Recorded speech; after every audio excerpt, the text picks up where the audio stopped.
Hogstyle.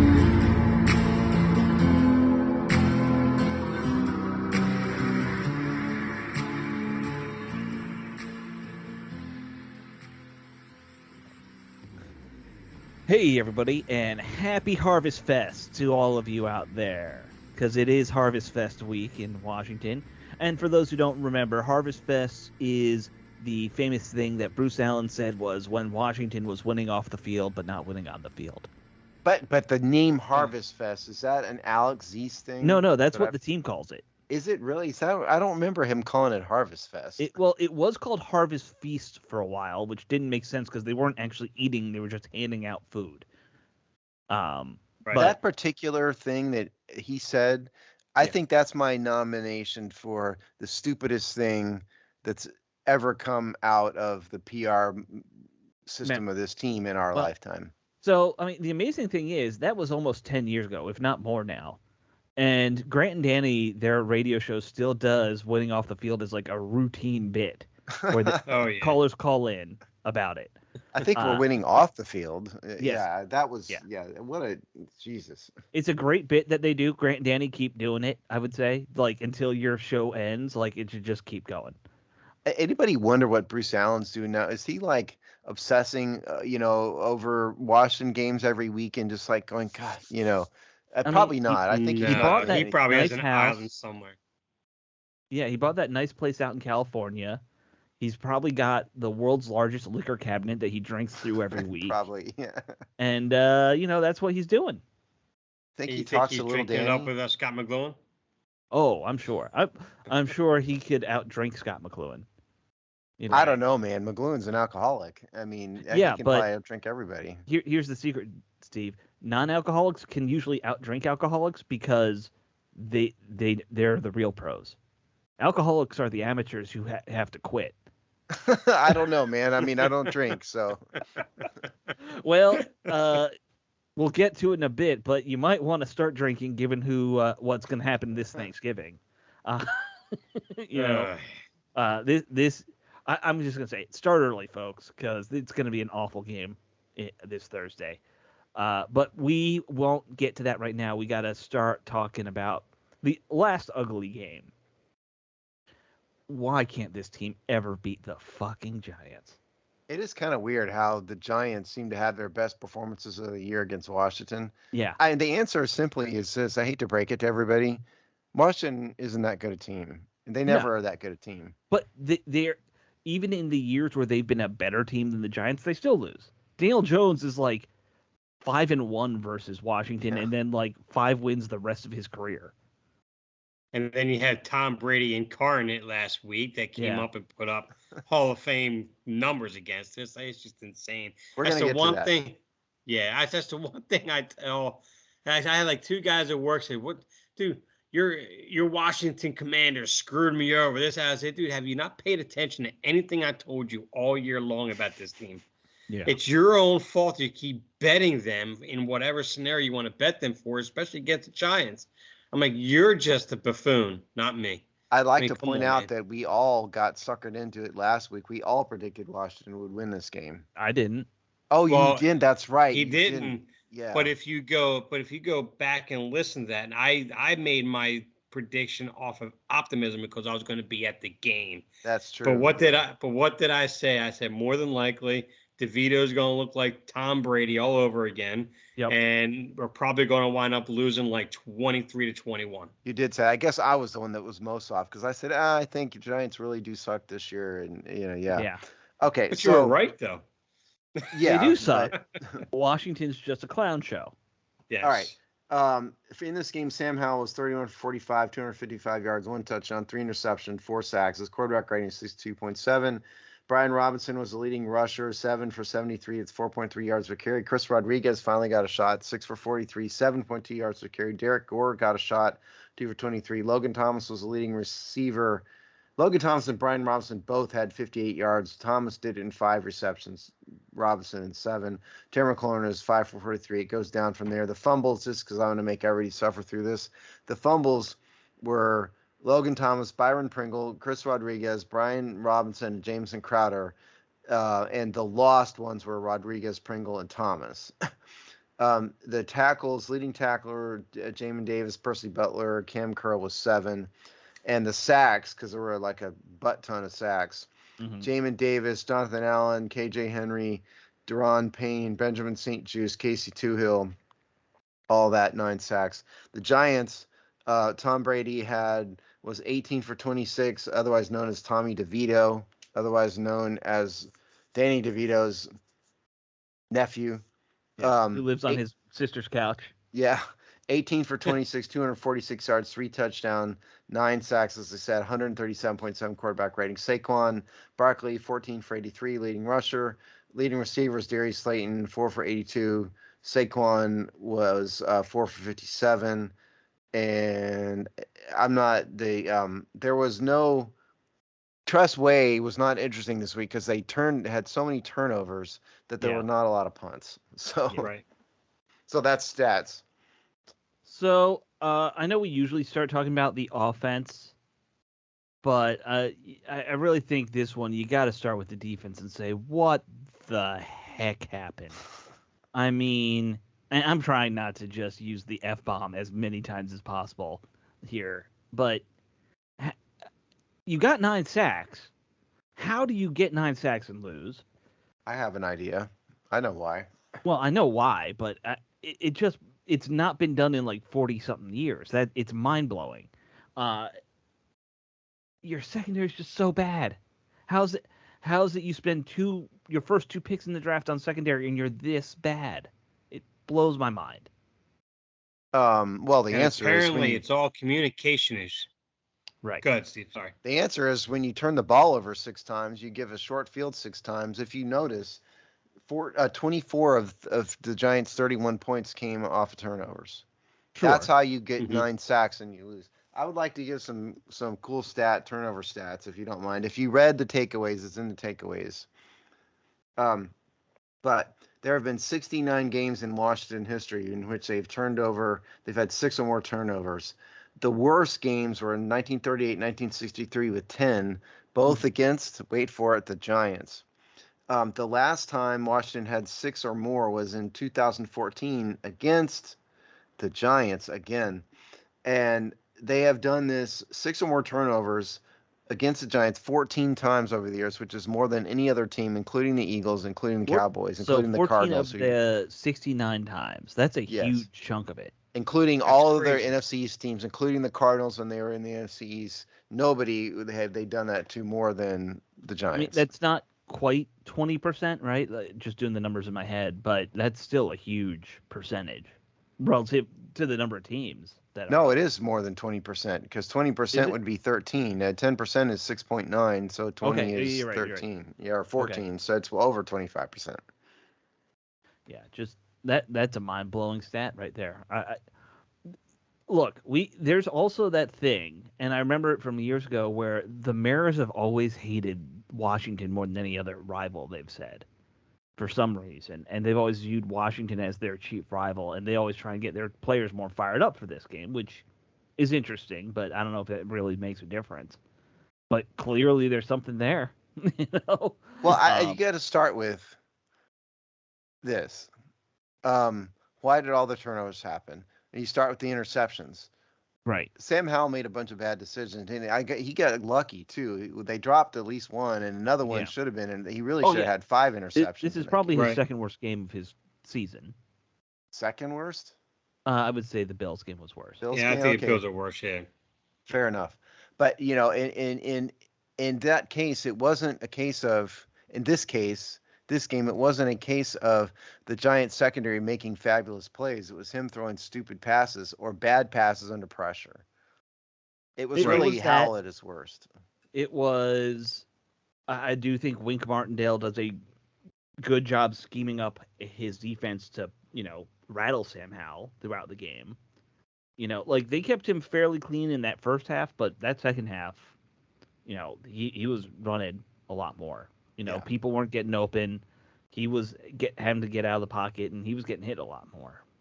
And there also looked like there were quite a few pass plays where there was definitely some miscommunication. Either there was an audible or something missed at the line of scrimmage or whatever. whatever communication they had between a receiver, quarterback, depending on what the secondary does, Sam Howell and the receiver just were not nearly on the same page. I mean, there was a play that I recall where I want to say it was McLaurin who came more of almost like a hook route, but he came to the inside. He came in towards the center of the field to the hash, and then you had Sam Howell throw it to throw it out to the sideline. But McLaurin went right where the open hole was, where the opening in the defense was. Sam Howell is just kind of all over the place in this game, and that leads to the defense too as well. From everything I'm reading from reports from like John Keim and them, it's just communication. So it's just that's going on both sides of the ball. It's either lack of communication or people or players not reading each other well enough. And I don't know what's going on with all that. In year 4, we shouldn't be having that anymore. I mean, they were having communication issues in the secondary this entire regime. Even when absolutely. When they had who was the corner coach last year? I can't remember. Chris Harris. Chris Harris, yeah, who everyone liked, and I think he did a good job overcoming those issues. Right. They've regressed right back to it. Now, my theory is you don't have a good middle linebacker. You don't have a guy calling plays who's kind of helping with that stuff right off the bat.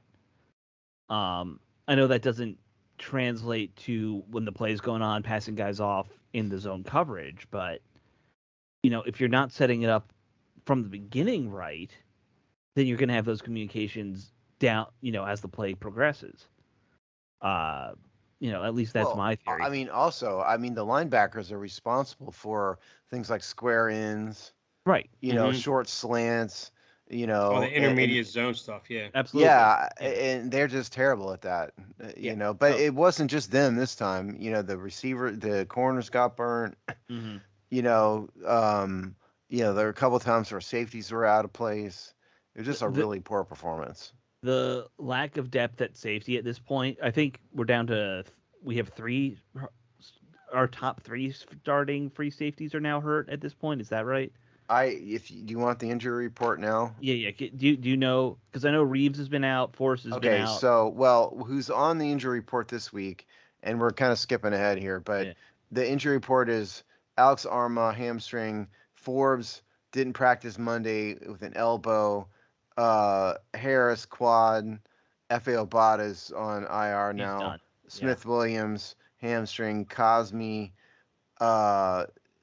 Gibson, Jartavius Martin shoulder is limited. So of the defensive end, then Cody Barton is back, sort of. Curtis Samuel with the toe. So it's Forbes and Martin are the only ones on the injury report right now. Okay. I thought they had another safety down. But, no. Okay. Well, Reeves, like I said. Yeah, but he's been out for a while. But that was just an active injury report, for this week. I mean, it's something I don't think we as fans really appreciate enough is that you do need at least 1 or 2 good communicators there in the secondary. And I guess we don't have that right now. I mean, if Benjamin St-Juste is coming out and flat out saying it's not happening, then it's not happening, right? I mean, on St-Juste, I'm not sure. He's not having as good a season as he was last year, I don't think. No, I think he's definitely dropped off. Yeah. He will play 3 good quarters, and then he'll fall apart, it seems like, the last couple weeks. They don't really have like a true number one, which you'd think. I don't like the subjective number one labels very much because I don't know what it means, but they don't have someone who's head and shoulders above the rest. There have been times when I think even a guy like Kendall Fuller is the best. And then I've gone weeks where I think, Benjamin St-Juste is the guy. And, really, those are the only 2. Let's be honest. Yeah, I've never thought Forbes, was ever the best. But yeah. Well, right now, Forbes is on pace to be like the bottom. The worst? One of the worst corners in the league. Yeah. It's not looking good for his pick. And, that's not to say he can't bounce back, but right now it doesn't look good. Right. Yeah, it's going to be interesting to see what the next regime does at corner because, Fuller probably is their most consistent, but he is on the last year of his deal. And he's expensive. 30. He's going to be expensive and old. And, those are not a good combination. Maybe they ought to spend another first and second round draft pick on corners. Good plan there. Can you imagine the fan revolt if they did that? No, could you imagine if they used a first round pick on a defensive end? Oh, After trading your top 2 defensive ends away. Granted contract, I get all that, but damn. or go like defensive end corner next year. That would really do wonders. yeah. And then trade back up in the second round to grab another corner. There you go. We would already be ready to fire the new regime at that point. It's the secondary is just a mess. The linebackers, we know they lack depth. I think a lot of the problem against the Giants, because Saquon Barkley has not had a particularly strong year so far. He's not what he once was, and he got hurt and all of that. But he's had a lot of injuries. Yeah, and coming into this game, he wasn't averaging. He was averaging like 4 yards a carry, which it wasn't terrible, but it wasn't great. And I just read you guys, he was up to, what was the number? I'm having it open in here again. Well, and he burned him in the passing game. I don't remember what you said the number. 5.9 yards per carry this week, and he had 5 receptions for 57 yards.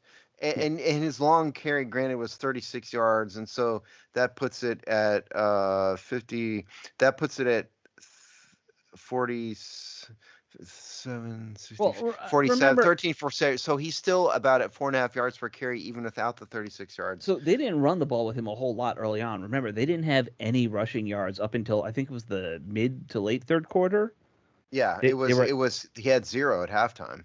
Yeah, he had 0 at halftime, and I think it wasn't until nearly the end of the third quarter where he had that big run that it changed. Yeah, but what I'm getting at here is, I think a lot of that is on the linebackers. It is. It's on the lack of depth at linebacker, because if you're not rotating in good guys, then David Mayo is going to get tired, because he's David Mayo. He's not. Well, they literally don't have 3 linebackers that can get on the field at the same time. No, and that That's comes. what I was gonna say, yeah. It's not always on the defensive front 4. No, it can't be. No. I think that, and I think that's been one of the biggest shames right now for how he's constructed that defense.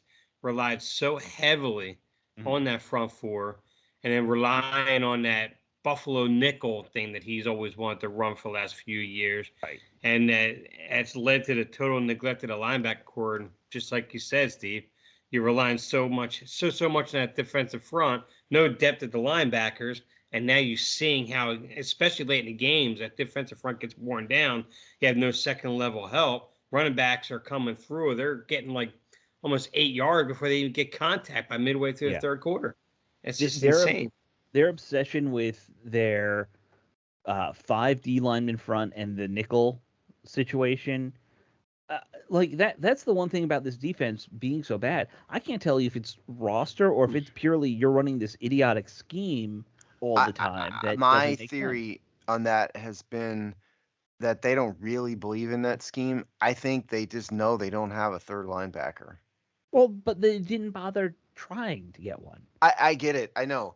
But I think I agree with you, all of that. But I think it's really just their excuse. They don't have one. They couldn't get one. They're married to their draft board or whatever the case may be. Yeah. But they don't have one. So now it's, this is our defense. It just right. You've run the same terrible idea for 4 seasons. So that the idea that they couldn't do it just rings hollow. Like, you had 4 free agencies, 4 drafts where you could have found linebackers. And that's I don't even need world beaters. I need better than David Mayo's. And that's the one thing is any evaluator, any GM, any head coach, what runs through your mind on draft day, multiple draft days, think it's a sensible idea just to not address the offensive line and linebackers like you should. At bare minimum, just for depth. They didn't even do that in the drafts. It's like, what logic has to go through your head that makes sense? Because I can't think of that. No, I think a child playing Madden knows you need six linebackers. Look, that's Madden doesn't let you play without five. Like, just have six. You know, Right. like come on. I think part of it seems to be that Ron Rivera, as a draft strategy, seems to be married to his board way more than he should. Mhm. He doesn't take need into account nearly as much as some other teams. It doesn't seem like. No. Otherwise, he never would have made some of the choices he made. Like we've always, like I know Alex and I have been preaching for years, and Dave, I think you kind of agreed with this year, that you have to take need into account. You know, there is Yes. such thing as too many pass rushers, just as Right. an example.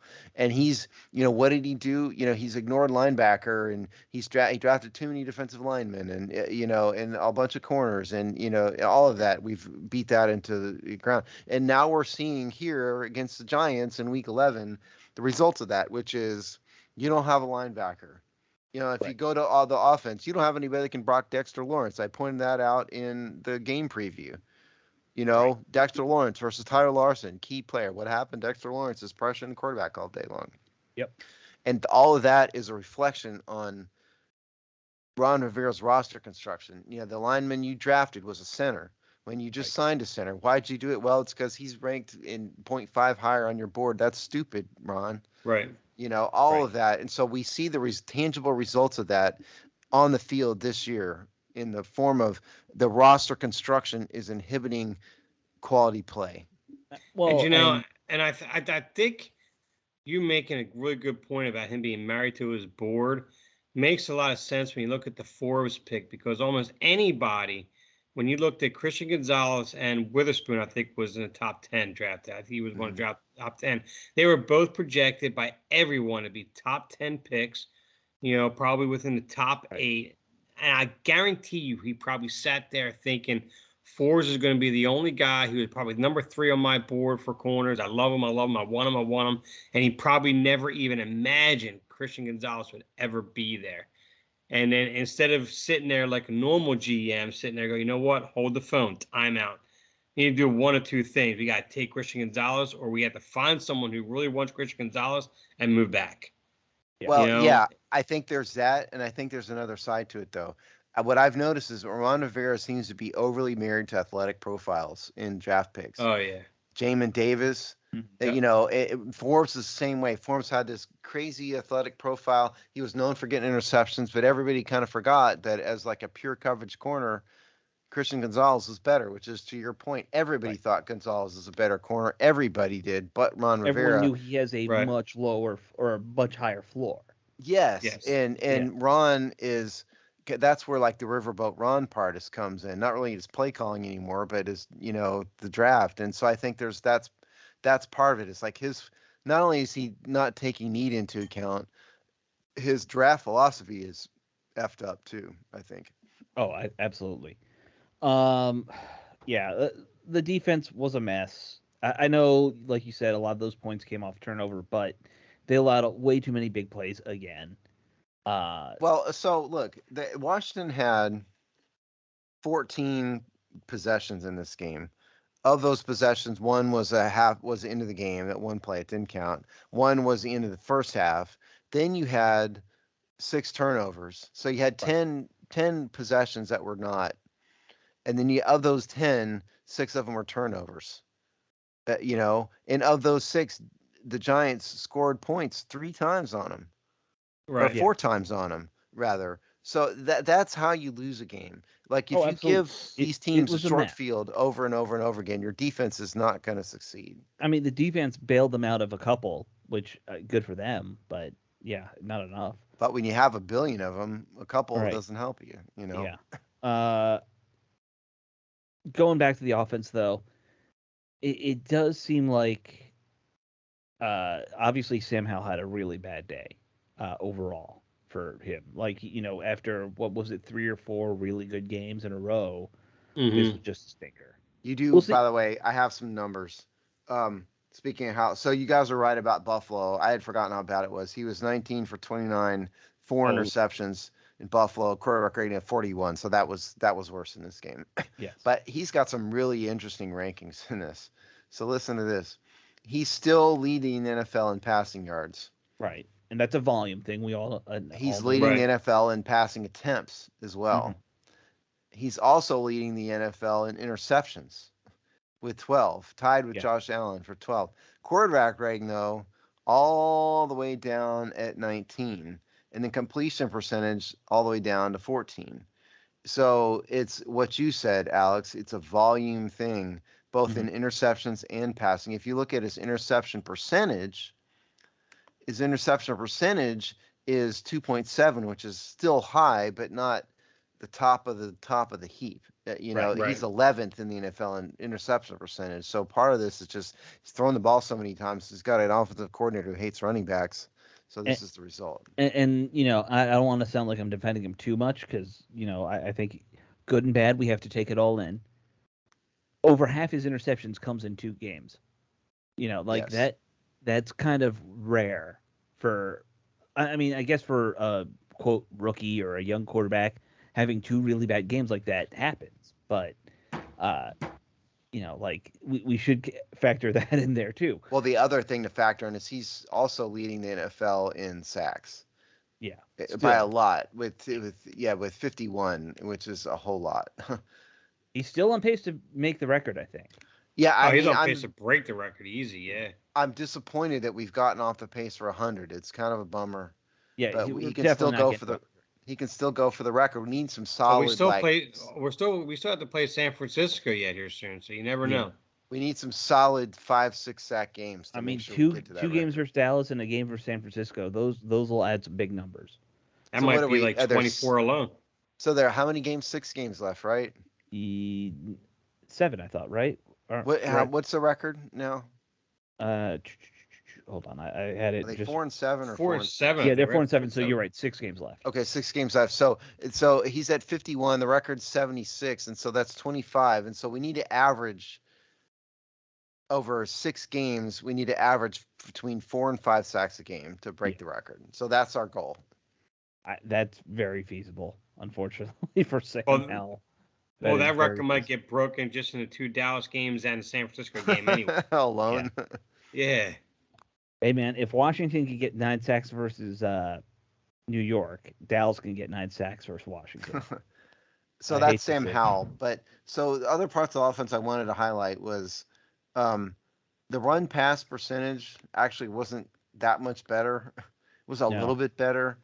Eric Bieniemy, the enemy of the run, he was up a little bit in this game, up to like 30% as opposed to 25%, 25%, still way too much. But I like the fact that Chris Rodriguez got an opportunity. Rodriguez is only out there because Antonio Gibson was hurt. But, right. I mean, he's on the season, he's 20 for 120 carries, 104 yards. That's pretty damn good. Small sample size, but pretty good. So I think the team would be best served by getting him more carries. I think as they go down the stretch too, he'll have some fresh legs. You got to take that into account. Yeah. Especially even a game like Dallas coming up. Short week, you got to get some of these backups some serious playing time just because they're going to be fresher. Absolutely. So it would make a lot of sense for Rodriguez to do that. I don't know about Derek Gore. I'm not a big Derek Gore guy. I know he had that one really dumb run at the goal line that didn't do anything. Well, Ron isn't a big Derek Gore fan either, apparently. So apparently not. Although he did have another run, didn't he? Or he has 2 carries for 23 yards on the season. Yeah.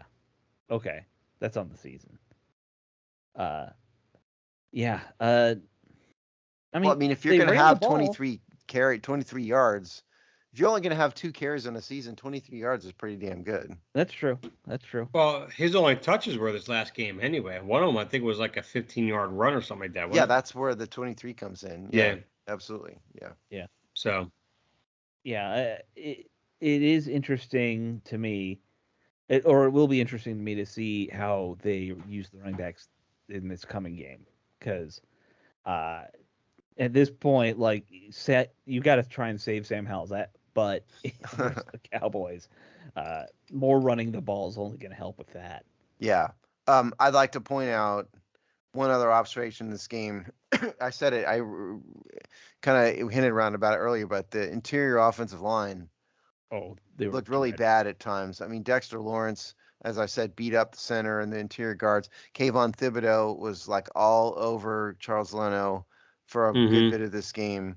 And so that part looked really weak too. And that contributed to Hal's poor decisions, is that he was under a ton of pressure. Yeah. Only 4 sacks, but it was a lot of pressure. Right. Now, the one thing I will add, just so we can get a positive in there, was KJ Henry actually looked pretty good in this game. He was coming off the edge pretty low. He showed some versatility and everything, even on the run. I mean, they had what could be a nice little depth player right there going forward. So at least there was a positive there. There's one.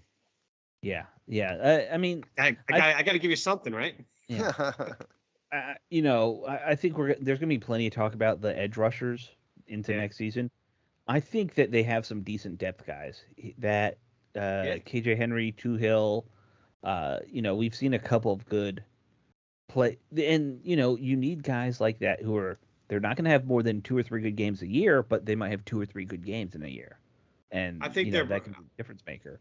I think they're primed to go in the offseason, keeping what they got to the edge and bringing in someone like a Brian Burns. I wonder if that's what their kind of plan is going to be, just to bring in that one established elite edge rusher you can move to the left and right hand side and have that flexibility with him while the other guys just play that rotational role. Maybe, but we don't even know what kind of offense or defense the next staff will have. You guys are assuming there's got to be a new coach. The world is assuming that. Ron Rivera is basically assuming it himself. If he hasn't already started cleaning out his desk, he's an idiot. Both of you wrote Ron Rivera needs to be fired columns this week. Yes, we did. If Alex is writing a column, he's really motivated to do it. I was actually reacting more to, because my point was you can't fire him this week. Right. No. It's just chaotic to try and do it. On a Thursday game. I don't really get the point. I'm not a Ron Rivera. I've never really been a Ron Rivera fan, and certainly he deserves to go. But I don't really get the point of firing it in the season in the first place. If you want to fire him, fine. But I don't know what good it's going to do. Your column said it. Both of you said it. I mean, it's going to make no difference this year. Right. Nothing's going to rescue the season. They're 4-7. They have a hard part of the season coming up. You can't. Yeah. No interim coach is going to help. I think you do it just to kind of just take some of the ease and the pressure off the fans alone and their reactions right now. At least you get someone, and at this point, anyone, even Jack Del Rio, at least someone out the door. You kind of appease the fans a little bit. That's the only thing that you'll achieve out of all that. So you take that for what it's worth. I think it would make more sense to do it during the bye week, personally. Yeah. Well. A lot of people do see the coming, there's a lot of talk that it could happen this Friday after they lose to the Cowboys, because that is like a mini bye week at that point. Yeah, in a way. Yeah. The thing that my only argument for why you might want to do it is if you want to see what Eric Bieniemy has. Why does he deserve it? Someone tell me. Why does he deserves it? Right. It's that there's no one else who really should. Well, this is my point. As why are you going to fire Rivera? Right now, that's kind of my point.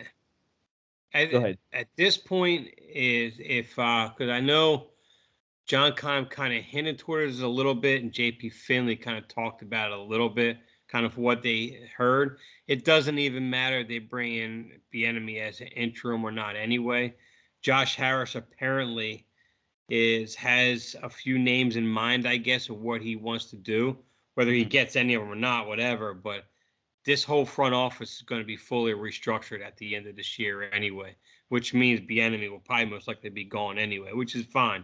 Give us a clean slate, put that GM in there, and let's go forward. Well, that's exactly what you called the beginning of the season based on what you saw happen with the 76ers. Was exactly this.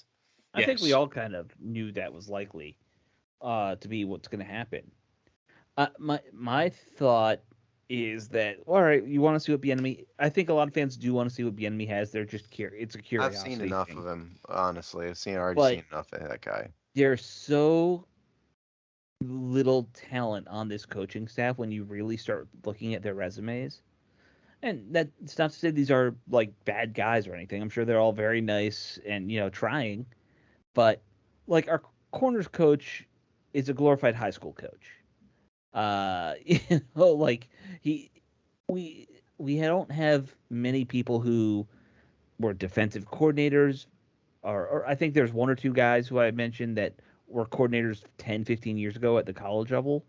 That's about it. Like you don't have a lot of options if you fire Del Rio and Rivera. Who Right. you don't have people who could take over that job. Well, not only that, can I say the quiet part out loud here? Because I'm me. So, like the running backs coach, I'm not saying a woman can't be a coach. Don't misunderstand me, but this is a lady who hasn't played NFL football. How is she coaching? How's she coaching NFL running backs with no experience at it whatsoever? There's. And just to add to that, I think Well, good she's the point to that assistant is coach. yeah, she's the assistant, but I think she was kind of forced up the ranks a lot faster than what she should have been, anyways. That's my point. Because she was brought in as a almost like a what do you call? Almost like a what am I thinking of? You Wow, get someone in from college. No, she was I'm talking the almost quality control person her first year. Yeah, and it was almost like how you bring someone in from school, and he wanted this, you're not paying them, and you're just an intern. Thank you, an intern. Yes, she was an intern in Carolina. Yeah. Then when she came here, it was to be the running backs intern. Right. And then she became that universal like assistant kind of position. Well, and I'm not trying to pick on her because she's a woman. I want to make that abundantly clear. My point is she is unqualified to do her position. And let's just run through some more names. Juan Castillo, running back game coordinator. He's been around a while. He's been around for 100 years. Yeah, not necessarily celebrated, but Luke Del Rio, assistant quarterbacks, offensive quality control. That's Ron's Jack's nephew, son. Yeah. Bobby Ingram was wide receivers coach. Okay, good, not great. Christian Garcia, don't know anything about him. Assistant defensive DB coach, Nichols coach. Quality control, defensive quality control. Somebody I've never heard of. I mean, the old heads here are Randy Jordan, Juan Castillo. Right. Randy Jordan, he's been our running back coach for 10 years, and we haven't had a good running back. Yeah, exactly. And the rest of these people are young and inexperienced, no names. I mean, Steve Russ is the linebackers coach. He's been around the NFL for a while. Yeah. So there's a couple, but a lot of these guys are inexperienced, like Jennifer King is. And again, it's not about her being a woman. It's being about what experience do you have for this, this job. And there isn't a single one of these coaches that are being looked at by any other teams as a possible candidate for X position on their staff. No. Oh, no. I mean, maybe Ken Zampese, because he's been around forever. Right. Steve Russ has been a linebacker coach in a couple places. This. Let's assume, like we all think, maybe they'll surprise us, but let's assume they get blown out by Dallas. Right. On Thanksgiving Day. If you two are the owners, would you fire Rivera this Friday? I might, just to shake things up at this point. Rivera's been so checked out in a lot of the interviews and press stuff. He's said many, many times, "I'm tired," which, okay, guess what happens when you're tired? You don't work. I think before I wrote this article, I was like, yeah, what's the point? Wait till the end of the season. But his interviews this week, it's just, I mean, when you're asked a question about culture, and he's not, and the way he talked about the culture is not exactly what the fans are talking about. As Scott alluded to, tried to explain to him, and Scott Abram, I think, is the reporter, right? he alluded to the fact that I'm not sure I'm paraphrasing, of course, that I'm not sure you understand when the fans talk about culture, they're talking about a winning culture. And when you're talking about culture, you're talking about the team culture. Right. You say, how do you distinguish between the two? He just couldn't answer that question. No, and it's just, and it's all about, well, we're all learning. We're all guys. You're learning. You're doing what? It's just, you've been learning for 4 years. You've been trying to figure this out for 4 years. At some point, it's got to be accountability on you as a head coach to get these players to execute. First couple of years, they've had to execute. We all agreed with you on that. The third year, come on, coach. You're not making any major changes here. And you're not holding nobody on the coaching staff accountable. No, nothing. It's got to start falling on you a little bit. Year 4, it's not about player execution anymore. It's all about coaching. It's all it is to me in my mind. That's it. And Ron Rivera is a guy because he's so checked out, like you said, Steve, and the interviews he's been having, like you've been mentioning, Alex. You know what? Get him out there. If anything, keep Del Rio, make him a head coach. I don't care for the rest of the year. So the answer from both of you then is yes, right? Yes, get rid of him. Why not? At this point, why does it matter? I don't think it makes much of a difference. No. There is enough idle curiosity to just see, all right, Eric Bieniemy, everyone's been wanting him to be a head coach for 10 years in the league. Let's just see what he has. Why not?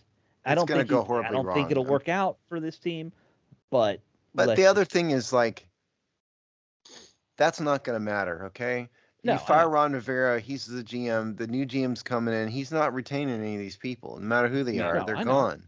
It does not matter. Like, in the history of interim coaches, I like somebody to find one in which the interim coach has taken the job.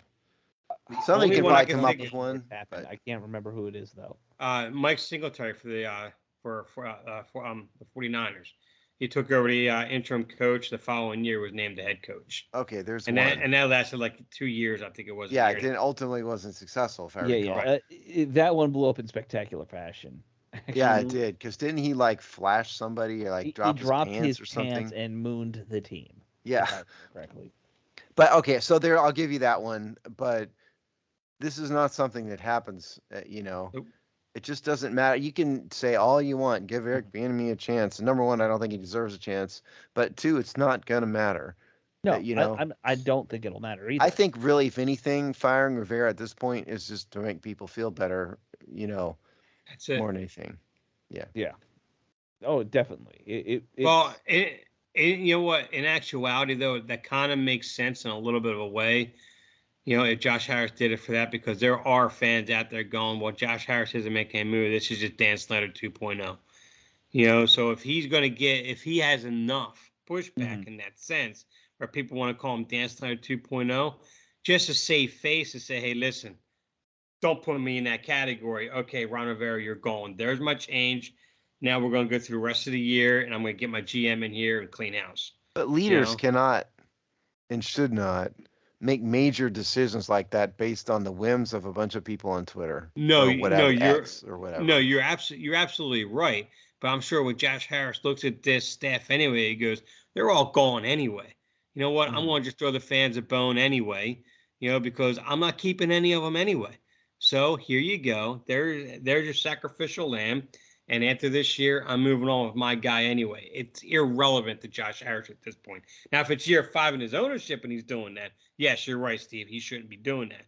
But, right now, this year's a wash anyway. Yeah, I could take it or leave it, for the reasons you guys have said. It doesn't matter. It's not going to turn the season into a winning season. It's not going to do anything. So, I could take it or leave it. Right. Really. Oh, so I found a list of all the times interim coaches have replaced head coaches since perfect. 2000. Okay. And the only other name, and I would say this one was more or less successful, Jason Garrett took over the Cowboys. Yeah. Okay, yeah, that's a good one. So there's one. Yeah. I know he didn't win a Super Bowl, but he had a lot of successful runs. Yeah. Yeah. The only other one where a guy I think continued on, Mike Tice. Remember him with the Vikings? Yeah. Oh, yeah, I remember him. Yeah. It did not go well in the end for him. I think he got blackballed from the league for selling Super Bowl tickets or something. Oh, that's right. I forgot about. Yeah, that is what he did. He was selling Super Bowl tickets. Yeah. Yeah. Good move, Mike Tice. Yeah. So not a lot, like you said, but there's 3 that we've thought of. But not on a team in which they also need a GM. Like No. Dallas, Jerry Jones is his own GM. Right. Absolutely. I don't know about the Vikings, but Jerry Jones, and he marches to the beat of his own drummer, for better or for worse. Here, Ron Rivera is the GM, so you make Martin Mayhew, or what's the other guy's name? One of them, the interim Marty GM. Herney. Yeah, Marty Herney. One of them, the interim GM for now, I guess. I mean, Herney's gonna retire, I think. Probably, yeah, he's older. He used to work with our buddy Rick Snyder way back when. Like, they're the same age. Yeah. I think Rick's he may be older. Ready even. to retire too. I know. Well, yeah, Rick's half retired now. We love Rick. Yeah. He's half retired. Yeah. He's living in that house in the country in Maryland, I believe. Yeah. Oh, he's still doing his thing. I mean. Yeah, he's not traveling anymore though with the team. No. But yeah, look, I think part of it is really it's a sacrificial lamb thing for the fans. And I know that's not a good reason, but it is. It's a terrible reason. It's the worst reason you could ever do something like that. Yeah, I agree. Look, fans are done. I'm seeing mock drafts on Twitter. I'm seeing, people are talking about should they draft a quarterback if they finish in the bottom 5. All sorts of stuff like that. Depends on the quarterback that's available. Yeah. Right. I know, but those are the discussions the fans are having now. Is the point? Should we get to Dallas? Yeah, let's talk about this Dallas game. It's going to be ugly. Let's just say Dallas put up 600 yards. Is that right? Against the Giants? A lot. I bet. Will they put up more? I got it. Here, hold on. You want to know? Okay, yeah, they put up 640 total yards in week 10 against the Giants, yes. I bet they could put up more against Washington. Okay, so since we got to preview them, I'll preface this by saying I agree with Alex and Dave that this is going to go well. But so if you want a game plan, you want keys to the game, here it is. Number one, the obvious, the no duh one is solid mistake-free football. If you give away a bunch of turnovers, never going to work. Blown coverages, you need to play solid mistake-free football. Next thing, keep Dallas's offense off the field because they're way better than you. Mm-hmm. How do you do that? You fire Eric Bieniemy, the coordinator, and bring in Eric Bieniemy, the running back. Establish a running game. Burn the clock. Do not get into a shootout with the Cowboys because you will lose. You can't play a shootout game like that. So long, slow drives, keep the score low. And the other one, I think, is you have to have the secondary needs to play their best game. And I think specifically the game plan, you cannot cover CeeDee Lamb single coverage.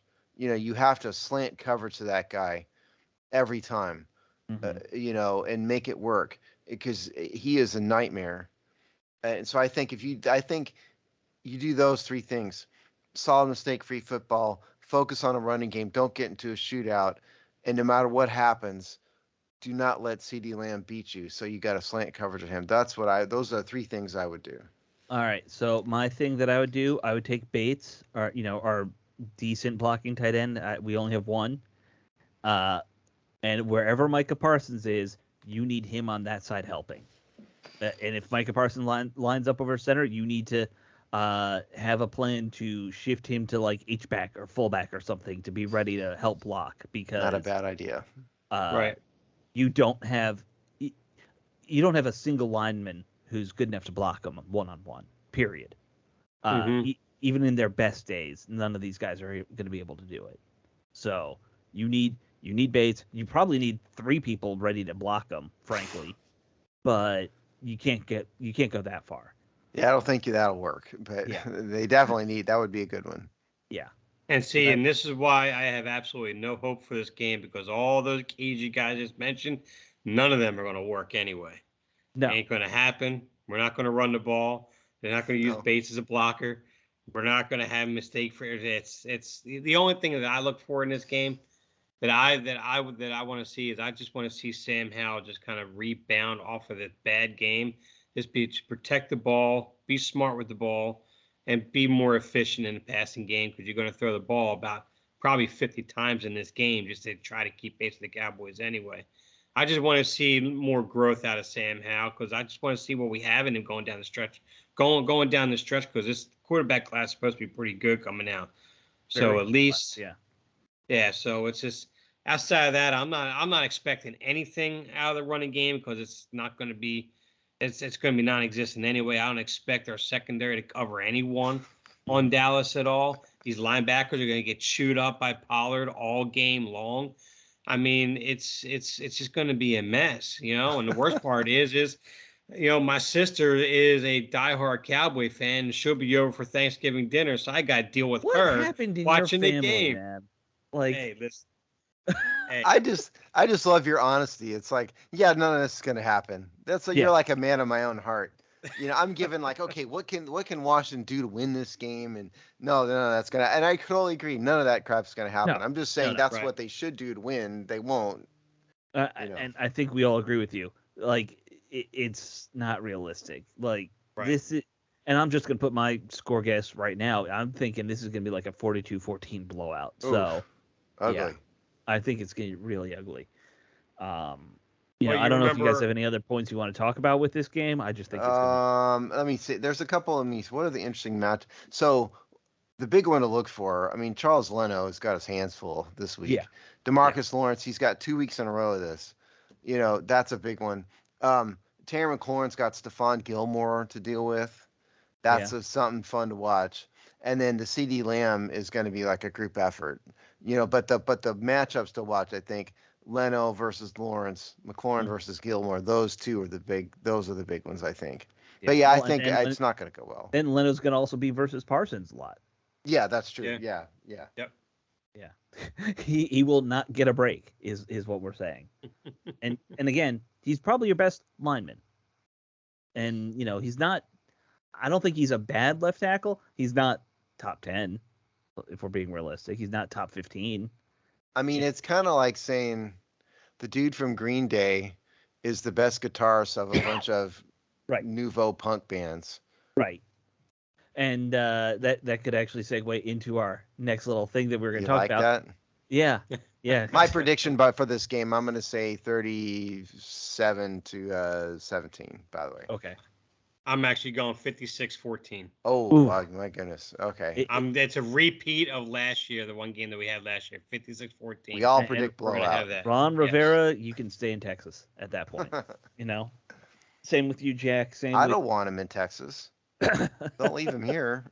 Well, he's gonna be in Dallas, Steve. It's all Texas, though, man.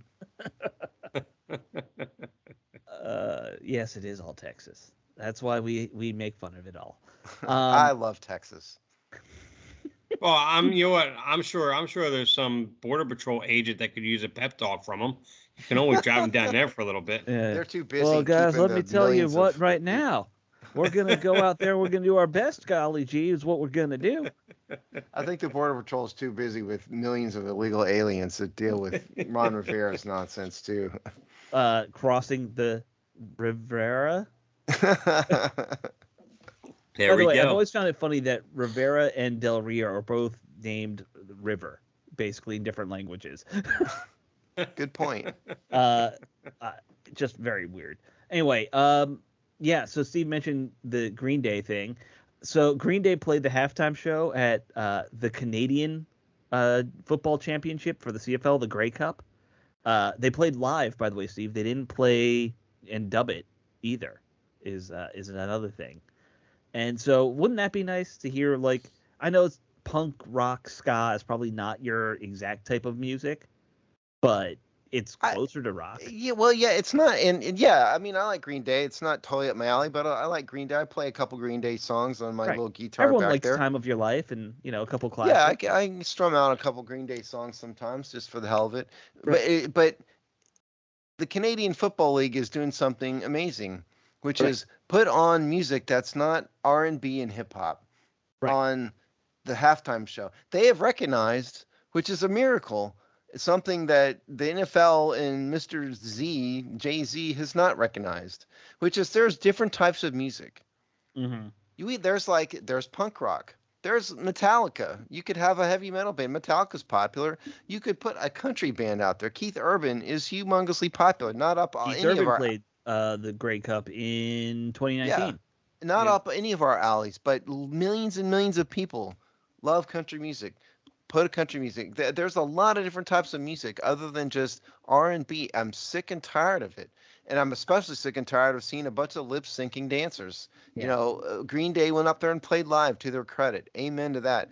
I'm By sick the way, and tired of seeing lip syncing I- R&B acts at the I'm halftime looking show. at some of the different acts that have played the Grey Cup. They do what you will kind of want. Last year, they had a hip hop person with a country singer doing a duet. Perfect. The year before, Right. they kind of did the same thing. Then they had Keith Urban. They've had Shania Twain.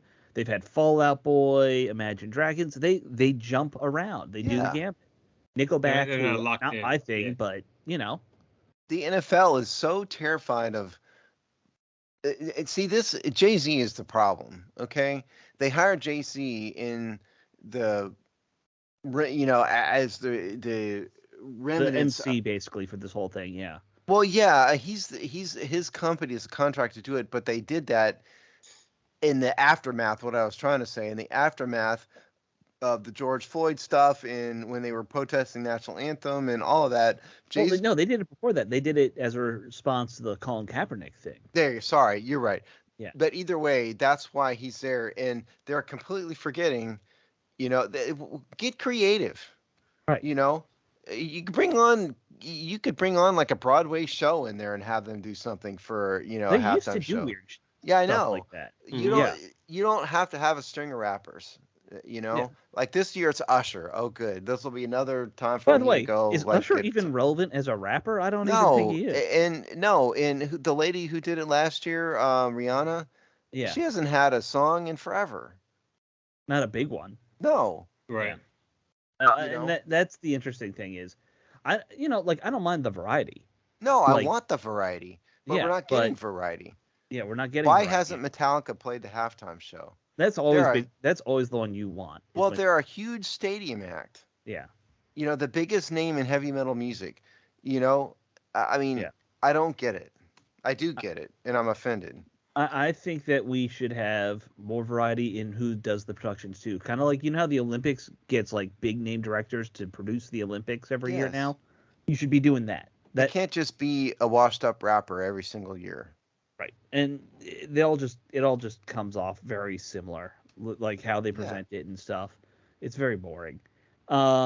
And of course, my opinion on that is right to the point, and some of the guys at work hate it when I say it, but I'd rather them go in at halftime and be out in the normal halftime after 10, 15 minutes, and let's get the game back on again.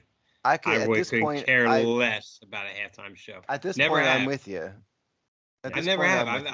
I've never been a halftime show guy. I just want the to get halftime game show's never back. been for football fans. It's been for the No, non-football absolutely. Well, fans. I'm Right. like a serious music fan, musician, all that, as you know, Right. and there have been some great ones up my alley. Like, Sure. I think U2 was the best by far in my book. They were amazing. I would still say Prince was one. Prince was amazing. Yeah. Springsteen was really good. Teddy. Yeah. Yeah, there were a bunch of good ones, and it just totally fell off the face of the earth. It really did. Well, and look, it all started falling apart when the Janet Jackson thing happened, and then they were like, "Well, we got to play it safe." That scared them. Well, they had a series of like cold classic rock things, which is up my alley. But again, you can have variety. Like the Stones came in, I didn't think they were very good by their standards. Yeah. But they had a Paul string of them. But McCartney, a lot of people didn't think did a good job when Who he did? played. Paul McCartney, a lot of people didn't think he did a good job. I didn't think McCartney was wonderful either. I mean, it's about Yeah. songs. Like the Stones played a weird song, and but you can have variety. That's our point here. It doesn't have to be me like classic rock and Metallica all the time, but Right. mix it up. For the love Right. of God, mix it up. Yeah, and play live. Yeah. I know that's a hard sell these days. Play live. Well, you could insist on it. Like Prince insisted on it. Tom Petty played live. Yeah. There's bands that play that. I think the last one that wasn't horrible was Lady Gaga. I thought she was pretty decent. Yeah. All the rest of them have been just god awful since then. Yeah. And so the other thing we want to talk about, there was a survey in The Athletic about, and they asked players what the worst stadium to play in is, and somehow Washington isn't in last place, guys. How is that possible? Who'd they We're bribe? not the worst. We're second to worst, but we're not the worst. So the last place team, ironically, we just played them. It was the Giants and Jets at MetLife Stadium. Is considered the worst place to play.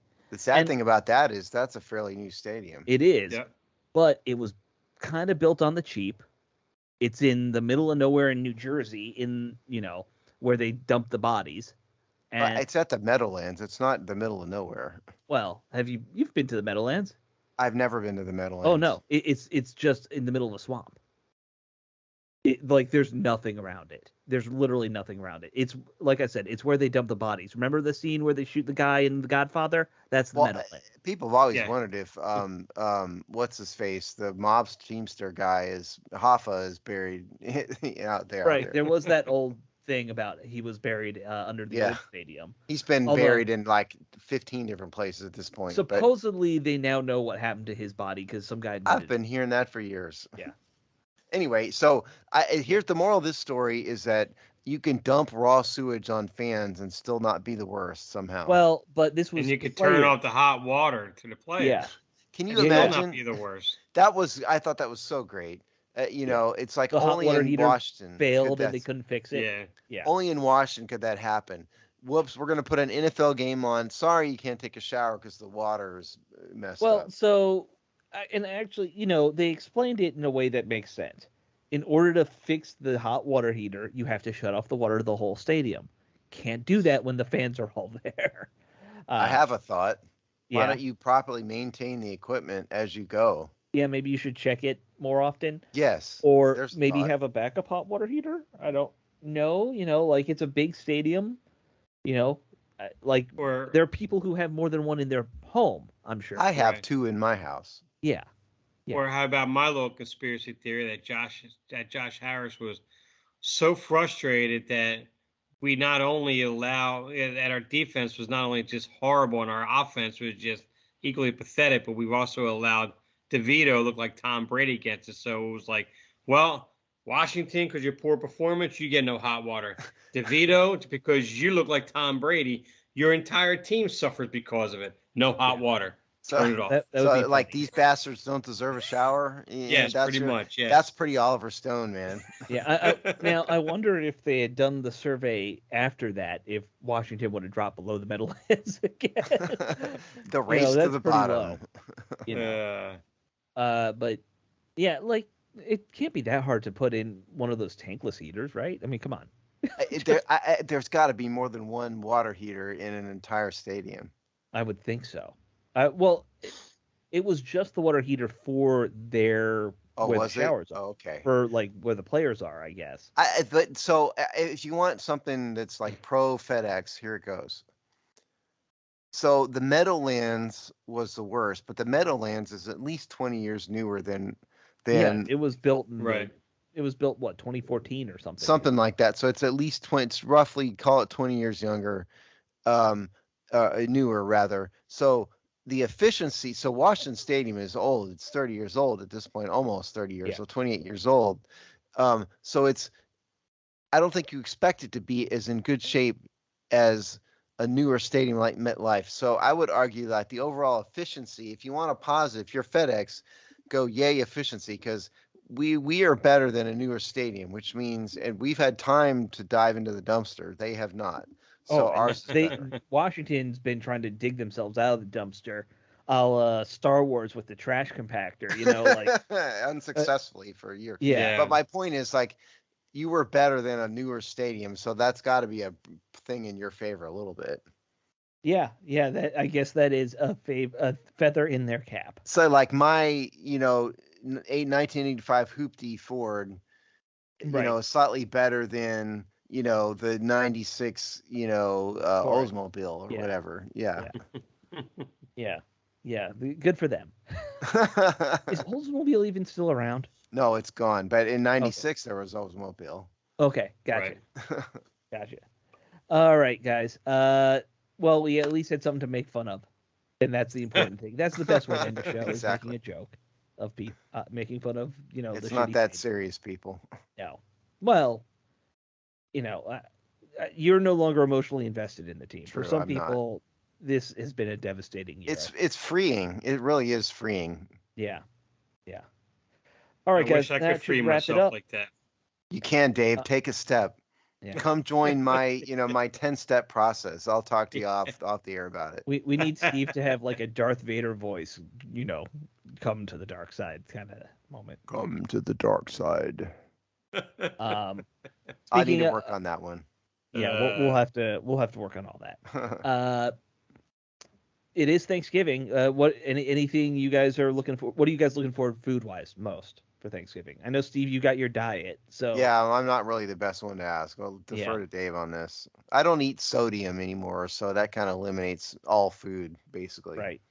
I mean, you can eat some plain turkey.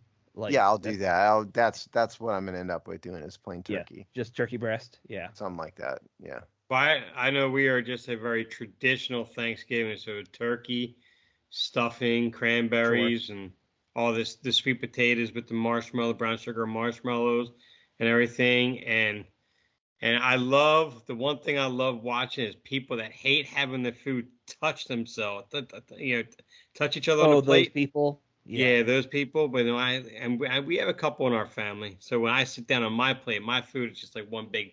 My plate is like a mound. Sure. And the cranberry sauce is like the topping over everything, That's what Thanksgiving plates are supposed to look like. Yes. It's supposed to be everything melds together. Your mashed potatoes, your gravy, your stuffing, your turkey all in one bite. It's perfect. Would it be horribly wrong for me to say I hate cranberry sauce? I wouldn't eat it now because of my diet, but I've always hated cranberry sauce. No, I know plenty of people who hate cranberry sauce. Cranberry sauce by itself is not all that great. It's cranberry sauce on top of stuffing. Cranberry sauce with the turkey. Yeah, it's really a condiment, is what it's supposed to be. And the jellied cranberry sauce in the can, not that great. Sadly, the aunt whose house we used to go to for all our holidays, she's now got dementia, so we're not doing Thanksgiving with that family part of our family anymore because of that. But she made a great homemade from scratch cranberry sauce every year, which most people I think have probably never been seen. Or I've never seen that.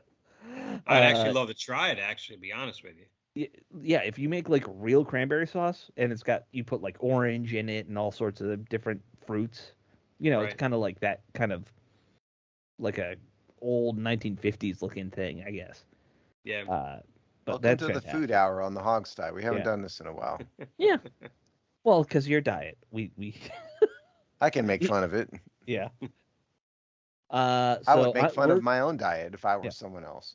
I will say that one thing, since we're doing it here Thanksgiving, my wife is very happy that we're going to have ham because we usually don't have ham with my family.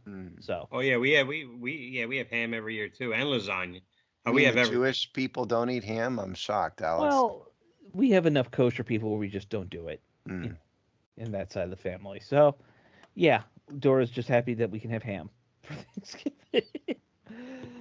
So, all right, guys, that should wrap up the show. And with that, and we'll see you all next week. And happy Thanksgiving, everybody. Yes, happy Thanksgiving. Don't get too drunk after we get our asses kicked. Alex, talking to you. Talking to myself. All right, later, guys. See you.